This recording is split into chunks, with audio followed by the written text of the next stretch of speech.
A week or so later, Felicity is chatting with her sister on the telephone. The conversation is interrupted a couple of times when Penelope has to tell her son to stop doing something, to be quiet, and to stop teasing his sister. "Hey, I was talking to my friend last week.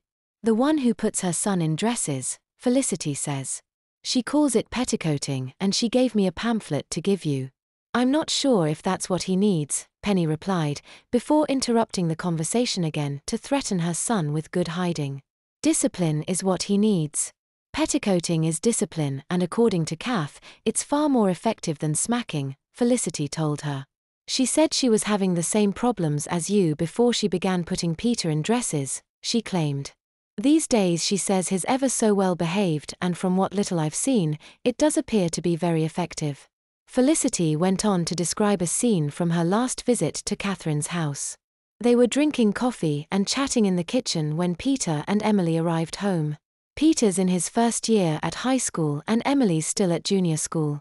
He collects his little sister after school every day and walks her home.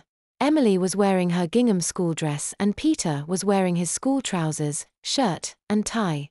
Catherine asked them if they had any homework and of course, they had.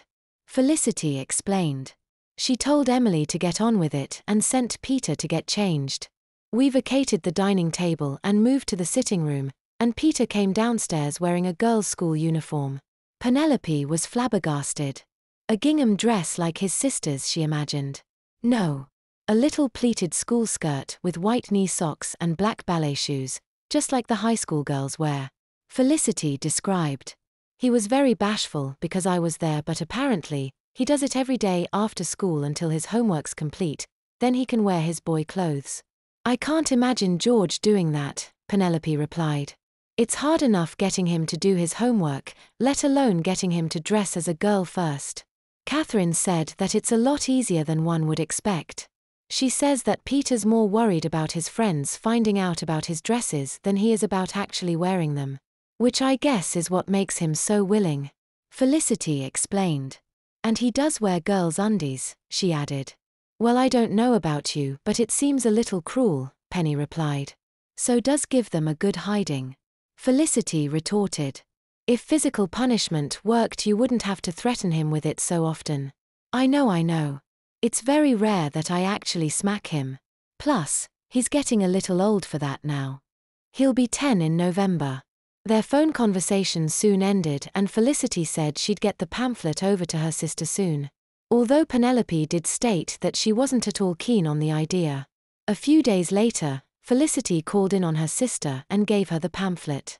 "I love this outfit," Felicity said, pointing out the boy on the cover wearing a pretty cotton pinafore over a very smart short suit with girly knee socks and girls' shoes. "And it claims that petticoated boys are far more willing to help around that house. He could certainly help more with the chores." Penny sighed. "But you know how stubborn he can be. If he doesn't want to do something, he won't." "Why don't you give it a try?"